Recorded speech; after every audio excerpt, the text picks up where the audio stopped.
I'm Ira Horowitz. I'm Ira Horowitz. I'm the founder of Cornershop Creative, for those who don't know me. I'm very excited about today's webinar. We've got a really great, exciting topic about smart spending with Google Ads and showing the real impact that we actually have with nonprofits. So we have a great team here today, and I don't want to take up too much of your time. Before we get in the topic, I just quickly want to introduce Cornershop. So if you're not familiar, Cornershop is a digital marketing agency. We specifically support nonprofit organizations of varying sizes in everything from website design and development, WordPress support, hosting and maintenance, and then digital marketing activities such as email marketing, SEO, and of course, Google Ads management. So I'm going to turn this over to Christine, who's going to get things started, and excited for the information today. As Amanda mentioned, we feel free to ask any questions in the Q&A. We'll have some time at the end that we'll go through those. And so please ask any questions as you're going through. But Christine, take it away. Awesome. Yes, so thank you everyone for joining us today. We are really excited to talk to you about something that can make a really big impact for your nonprofit, which is using the Google Ad Grant and paid Google Ads together. I talk with lots of nonprofits who are really struggling to make the most of a Google Ad Grant, or they're not sure how Google Ads can benefit their organization at all. So today, we're going to break down the process of building that strong foundation and really scaling your impact with Google Ads. So that includes the uses and benefits of Google Ads for nonprofits, some key elements of a sustainable and compliant ad strategy, and some real results from our friends at Habitat for Humanity, East Bay, Silicon Valley. So whether you're really just getting started or looking to level up your Google Ads strategy, I'm hopeful that today's session can give you some of those real life examples and strategies to consider, as well as practical tips that you can apply to your campaigns right away. So I am Christine Ward. I'm a senior content strategist at Cornershop Creative. And I work really closely with nonprofits on their digital marketing strategies. And I am very excited to be joined by Christina, but I will let her introduce herself. Hi, I'm Christina, and I'm the Restore Marketing Specialist at Habitat for Humanity, East Bay, Silicon Valley. For those of you who don't know, Restores are nonprofit home improvement stores and donation centers, and we sell secondhand furniture and building materials to help fund Habitat's mission to build affordable homes. And we've worked together on Google Ads for years at this point, and we'll have lots of different insights to share with you all today. But first, we like to kick things off with a little joke in our webinars. So why can't the Google Ads Manager drive to work? And feel free to add any guesses to the chat.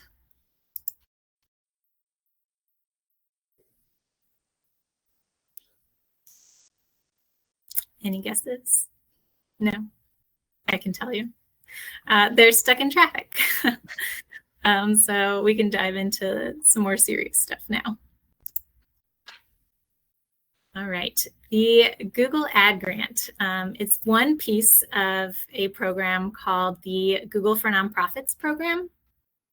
So that program also includes a basic G Suite account, YouTube for nonprofits, Google Maps credits, and a few other programs that organizations might also take advantage of once you're accepted.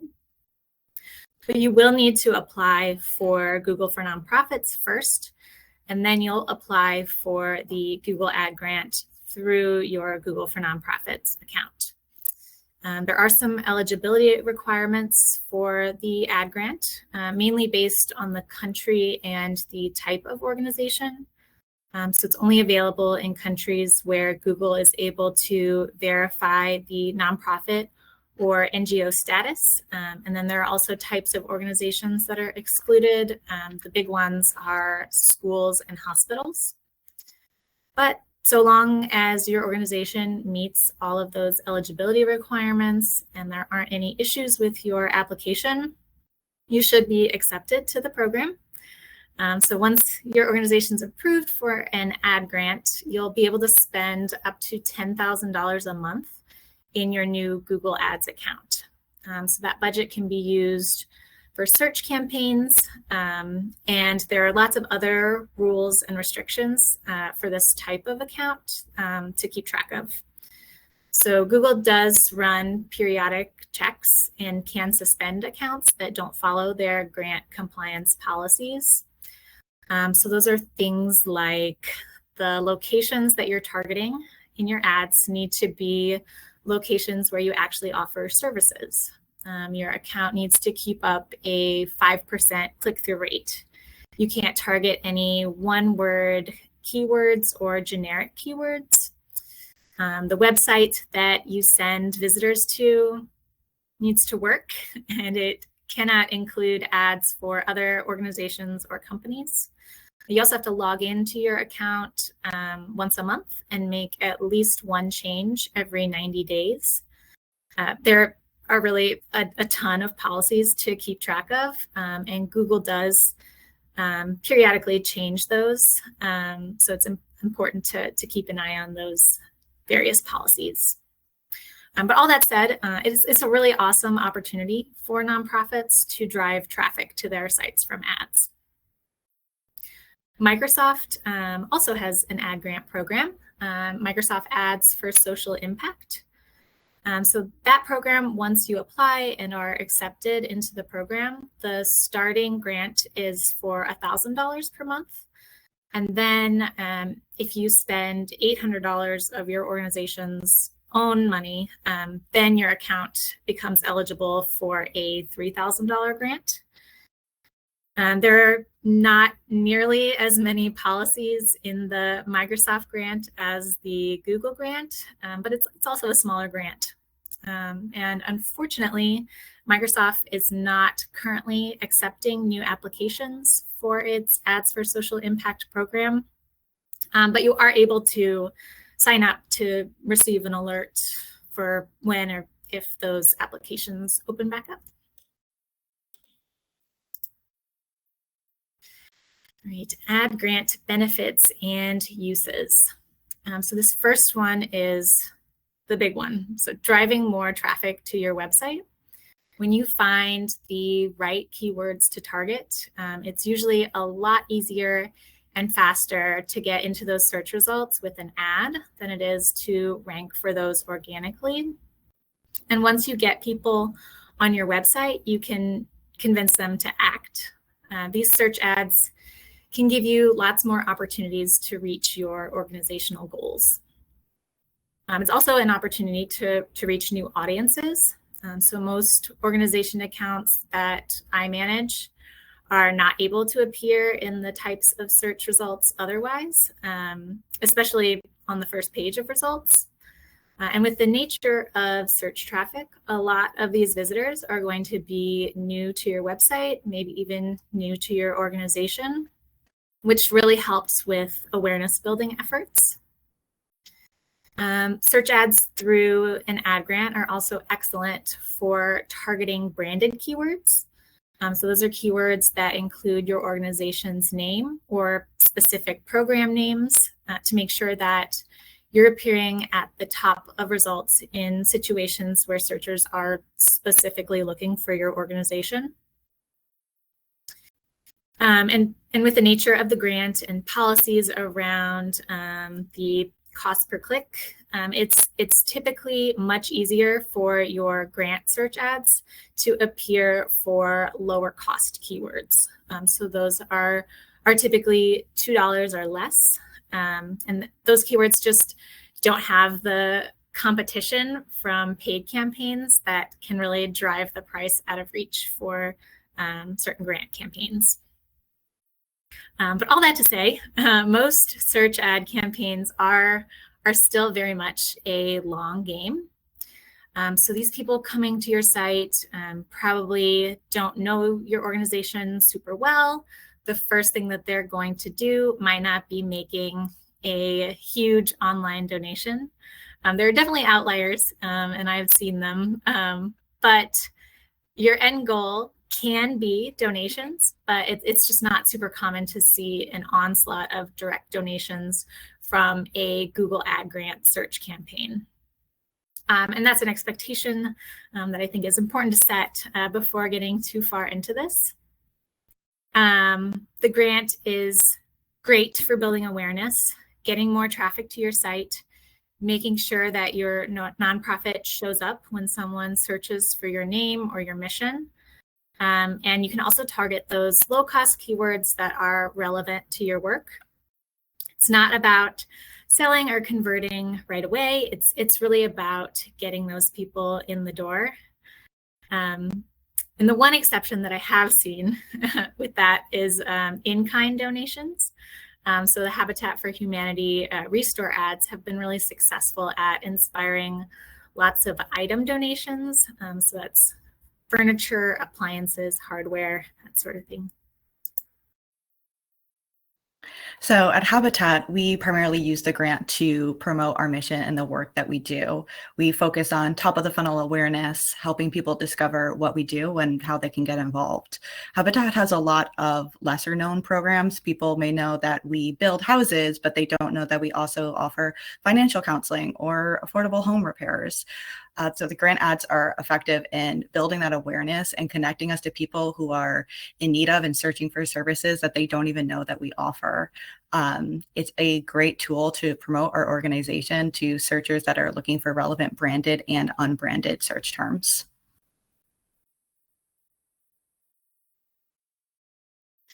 All right, so successful search ads. Search ads are only successful when the keywords, the ad content, and the landing page all work together to respond to the intent of the searcher. So the keywords need to have volume. People need to actually be searching for those keywords, and they need to be used in the ads and on the landing page. The ads themselves should be engaging. They should use those keywords and appropriately describe the landing page. And then the landing pages should also use the keywords and meet those expectations behind the ad copy and the searcher's initial intent. So it's delivering exactly what the person was looking for. And that alignment is really the secret to good ad performance. Here's an example of one of our great grant ads. We have a San Jose location it's in a very out of the way spot. It has very little foot or car traffic. So we get a great deal on rent, but it's proven difficult to promote. So to advertise this location, we use both branded and unbranded keywords tied to the location. And we built a dedicated landing page that included those keywords and created responsive ads that match both the keywords and the landing page. So these ads help us build awareness among people who are searching for related keywords nearby who may be interested in the store.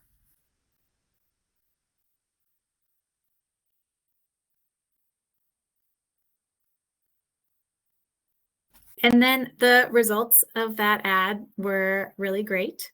We were able to increase awareness of a location that had previously been really difficult to promote. So we saw a click-through rate of 29.31% and a conversion rate of 6.5%. So that conversion rate meant 500 key actions on the Habitat Restore website.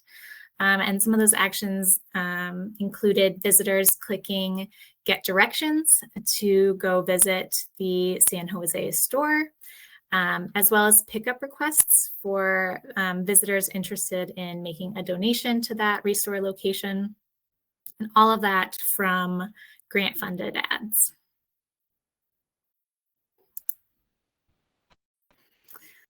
All right, so if you're wondering whether your ads are working, you can start by looking at some basic metrics.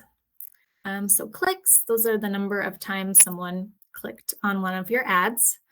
And impressions are the number of times that your ad showed up in someone's search results.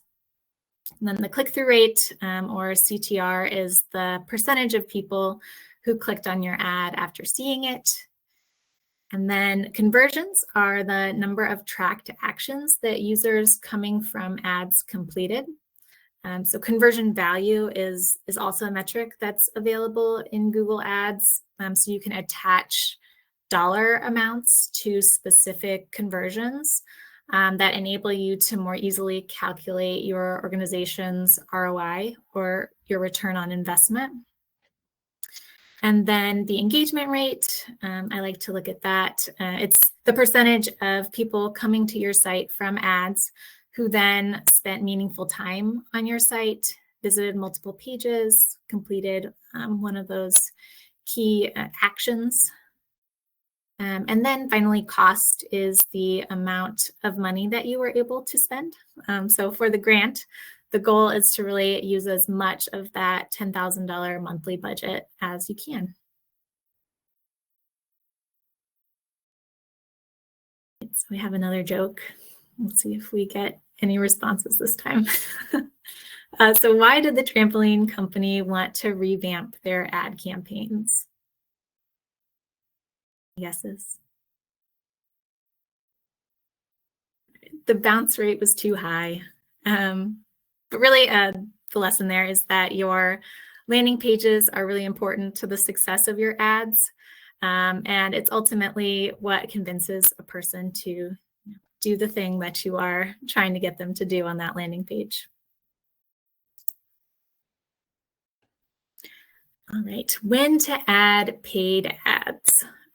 So the Google Ad Grant is excellent for expanding your audience and building awareness, but adding paid campaigns to your strategy can really take it to the next level.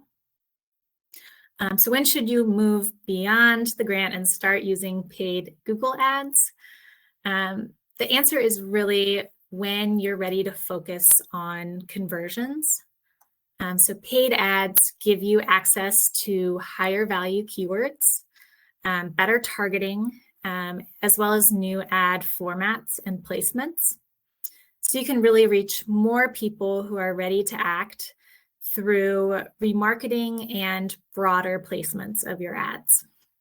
So instead of just search ads through the grant, paid Google ads open up all types of Google ads.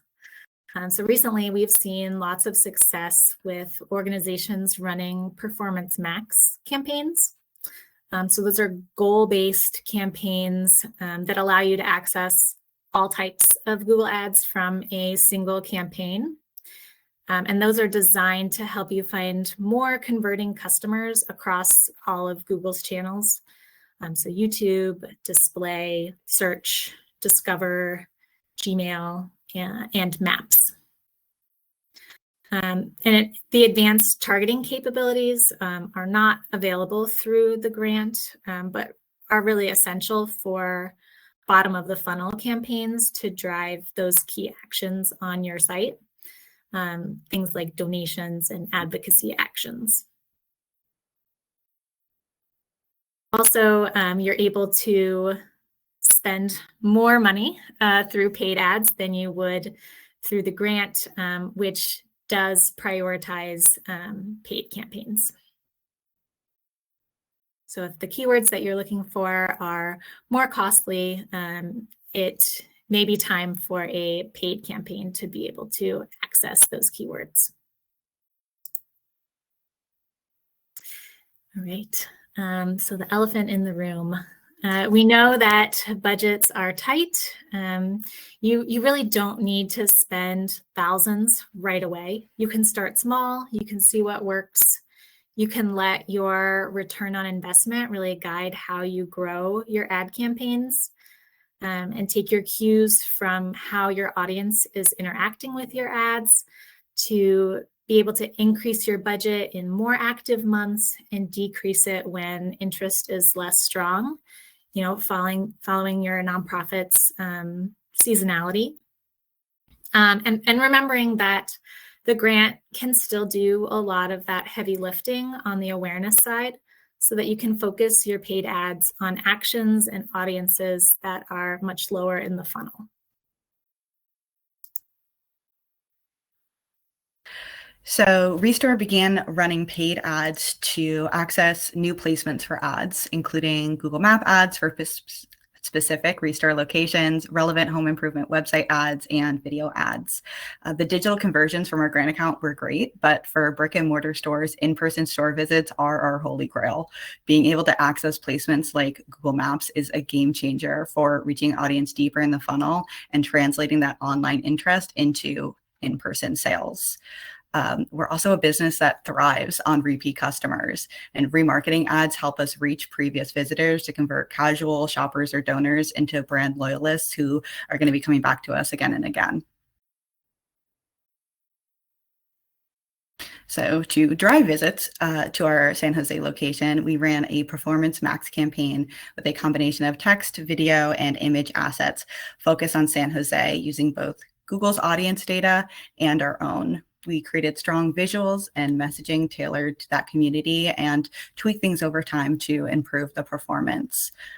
These more visual ads are excellent for communicating who we are and where we are with just a glance. With the Google Maps ad that you can see on the slide, a user can see that our location might be really convenient for them, even if they've never seen it in person before. Ads with videos or photos of the type of products that we sell in store can quickly communicate what we have to offer.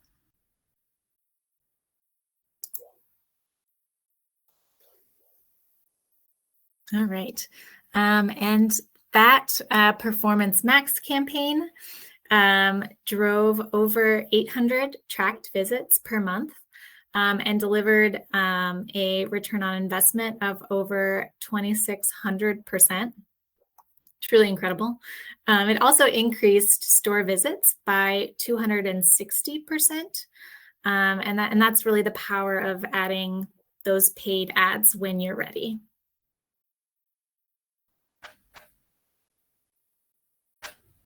All right.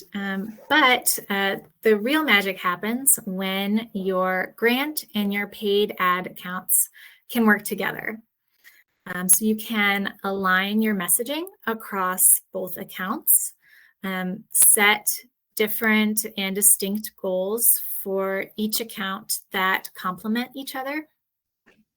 So things like focusing your grant account on impressions and clicks that result in more visits to your website, and really focusing that paid account on specific bottom of the funnel conversions. You can use data from one to improve the other as you learn more about your audience through the grant account. You can use those insights to really make use of the advanced targeting that's available through the paid Google ad campaigns. You can also avoid competing with yourself with some strategic keyword targeting for your search campaigns, making sure that you are not targeting the same keywords in both accounts. You can also use some tracking tools like UTM parameters to be able to disseminate which ad campaign or account visitors to your site came from for some better insights there. So by aligning your strategies for each account, you can really make sure that each has a clear and defined purpose that it serves, and that together those two accounts can help you reach your goals. So what that looks like for Restore is we use the grant account to focus on awareness and testing, while using the paid account to focus on store visits and donation conversions. We test text ads in the grant before scaling them in paid ads, and we use insights from the paid ads to inform new keywords and copy for the grant. And luckily, we have the same team working on both accounts, so we can easily share insights and avoid bidding against ourselves and raising our own costs.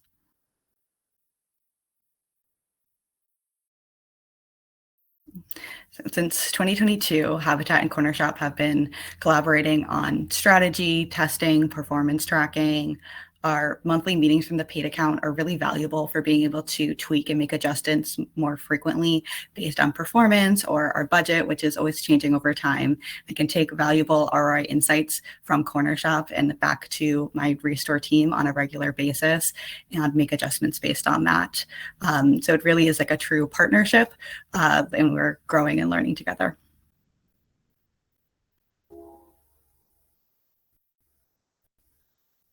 Awesome. Well, that brings us to the end of our presentation. We wanted to make sure that we had lots of time for all of your questions. So whether you have questions about getting started with the Google Ad Grant, questions about optimizing current campaigns, or figuring out the right time or approach to add in paid ads, we're definitely here to help.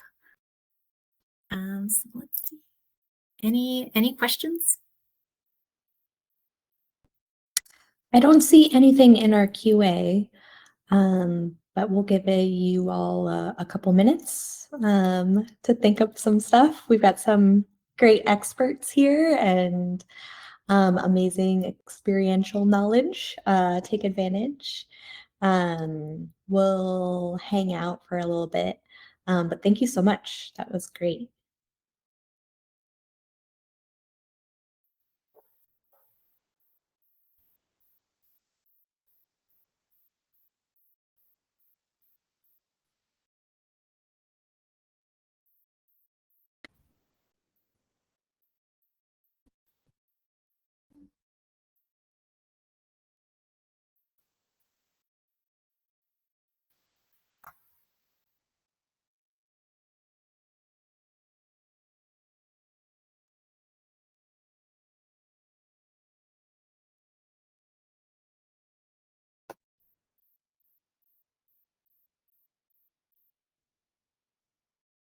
So I see one question here.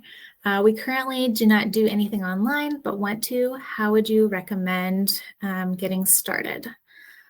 So by not doing anything online, does that mean that you do not have a website?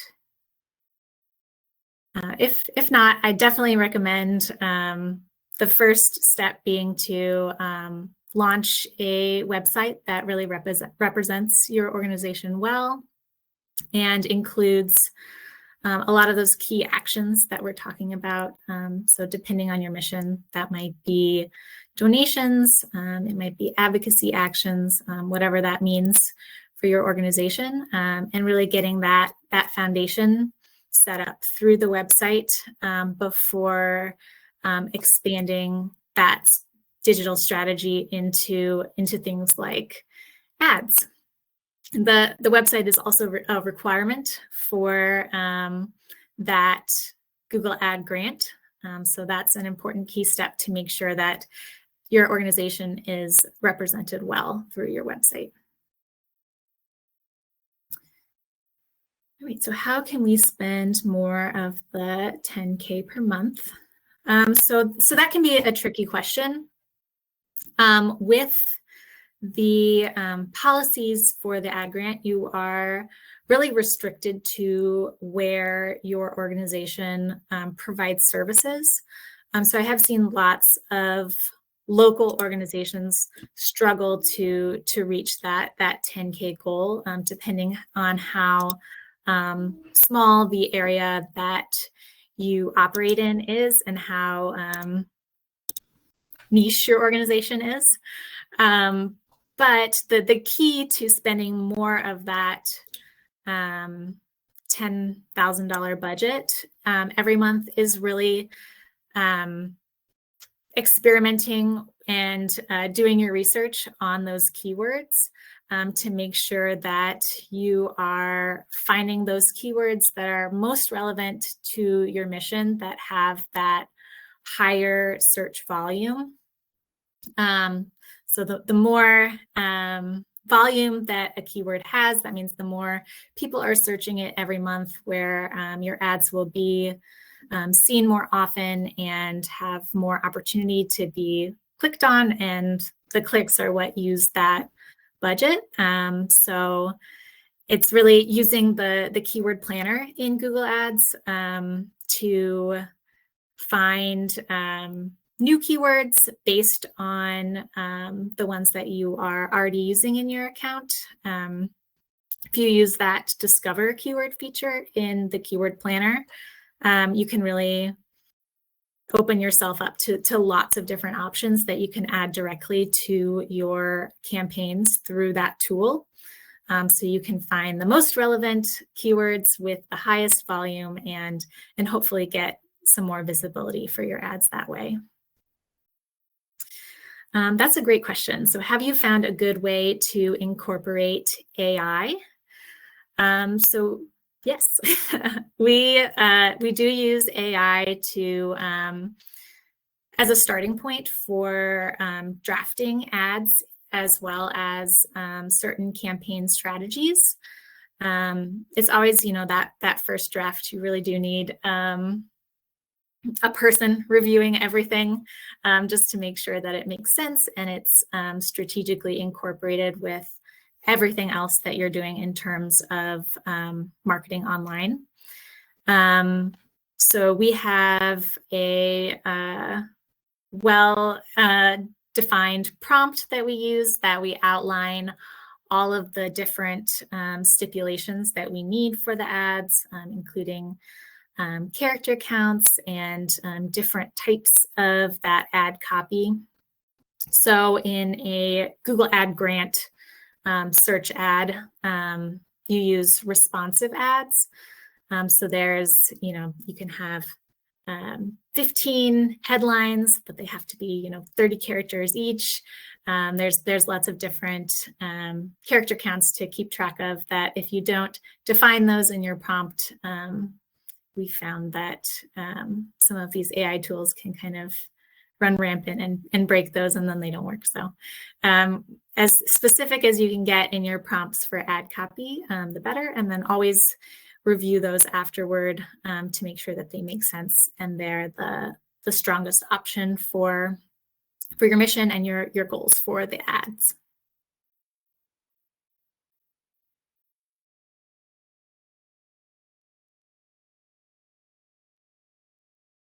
Any other questions?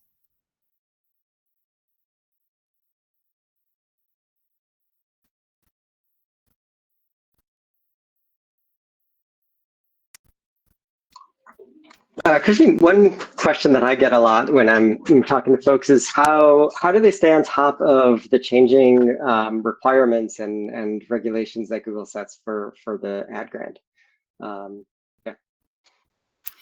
Yeah, so I really just check in and read through everything at least once a quarter. Unfortunately, there's not really like a email list that you can sign up for that'll tell you about all of these changes. So to stay on track, I just read through everything periodically. Google did at one point have a dedicated team for the Google Ad Grant specifically. But with their downsizing, they no longer have that team. So it is a fairly chaotic situation on their end.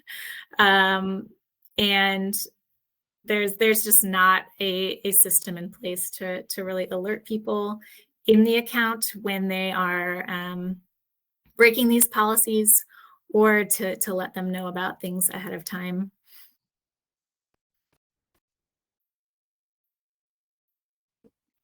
That is really one of the great benefits of letting someone else handle your Google Ad Grant, to really take a lot of the pressure off of having to stay on top of all of these things yourself. Absolutely.